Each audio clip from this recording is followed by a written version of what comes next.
Praise the lord. ప్రభునందు ప్రియమైనటువంటి దేవుని పిల్లలకు ప్రభు అయిన యేసుక్రీస్తు వారి నామములో వందము శుభములు తెలియపరిచిన పిల్లలు, గడిచిన దినమంతా కూడా ప్రభు తన కృపా వాత్సల్యంలో భద్రపరుచుకుని మరి క్షేమమును ఆరోగ్యమును ఆయుస్సును గ్రహించి మరి నూతన దినాన్ని ప్రభు మనకు అనుగ్రహించారండి. 2025వ సంవత్సరం 2వ నెల మరి 12వ దినాన్ని ప్రభు మనకు అనుగ్రహించి మరి రోజు దేవుని వాక్యము మరియు దేవుడు నోవాహును అతని కుమారులను ఆశీర్వదించి మీరు ఫలించి అభివృద్ధి పొంది భూమిని నింపుడి. ఆదికాండ గ్రంథము 9వ అధ్యాయము 1వ వచనమండి. పిల్లల వాక్యం నమ్మదగినది, పూర్ణాంగీకరణకు యోగ్యమైనది. దేవుని వాక్యం సెలవిస్తుంది.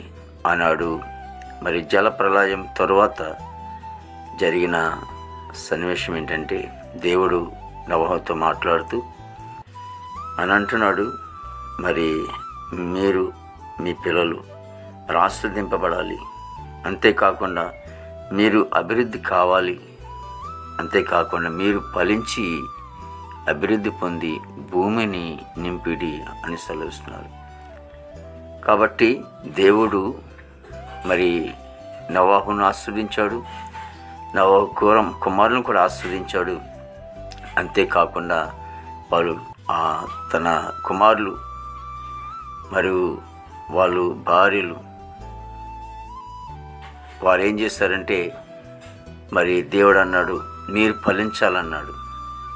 అంటే వారికి గర్భఫలం ఇచ్చి మరి వారు ఫలభరితంగా ఉండాలని దేవుడు ఉద్దేశం కోరుకుని ఈ భూమిని నింపండి అన్నాడు.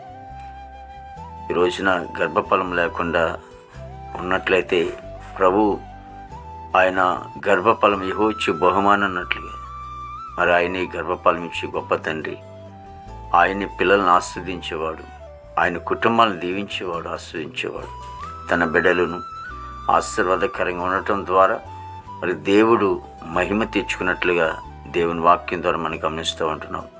కాబట్టి దేవుడు మిమ్మల్ని అందరినీ కూడా ప్రభు ఆస్వాదించి దీవించునుగాక. ఒకవేళ సంతానం కొరకు ఒకవేళ లేదని చింతిస్తే ప్రభు సెలవిస్తూ ఉంటున్నాడు, గర్భఫలం ఇవ్వచ్చు బహుమానమని. ఆయనే గర్భఫలం ఇచ్చేవాడు. కాబట్టి ఆయన సన్నిధిలో ప్రార్థించండి. దేవుడు నోవాహు కుమారులను ఎలాగైతే ఆస్వాదించాడు, మీరు ఫలించి అభివృద్ధి పొంది భూమిని నింపుడని, అలాగే నీ కుటుంబానికి ఒకవేళ ఆశీర్వాదం లేకుండా ఉన్నట్లయితే దేవుడు ఆశీర్వదించి దీవిస్తాడు. ప్రార్థన చేసుకుందాం. ప్రేమగల తండ్రి, కృపణ నీకు స్తోత్రాలు చెల్లిస్తున్నాం ప్రభు. ప్రతి కుటుంబాన్ని కూడా దీవించండి, ఆస్వాదించండి ప్రభా. ఇదిగో తండ్రి, ప్రతి లోటును కూడా తీర్చండి ఆయన. భారతదేశాన్ని మీరు ఆశ్రయించండి, రాష్ట్రాలను ప్రభా మీరు దీవించండి ఆయన ప్రభా. ఇదిగో తండ్రి, యేసునికి స్తోత్రాలు. యవన బిడ్డలందరినీ కూడా దీవించము తండ్రి. దేవ యవన ప్రాయంలో తండ్రి చెడు వ్యసనాల నుంచి విడుదల పొంది అయినా ప్రభా నీతి మార్గంలో వాళ్ళు నడిపించండి దేవ. మా భారతదేశాన్ని మీరు ఆశ్రయించండి. ఉద్యోగస్తులందరూ కూడా మంచి వంతునం పడినాను దేవాతని ప్రతి డిపార్ట్మెంట్ వారందరినీ కూడా దీవించము తండ్రి ప్రభా. మరి నేను వేస్తే చదువుకునే బిడ్డలకి మంచి జ్ఞానం అనిపించండి.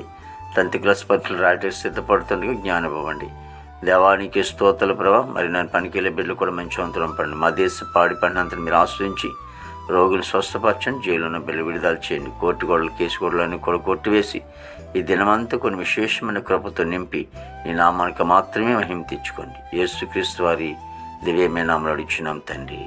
ఆమేన్, ఆమేన్, ఆమేన్.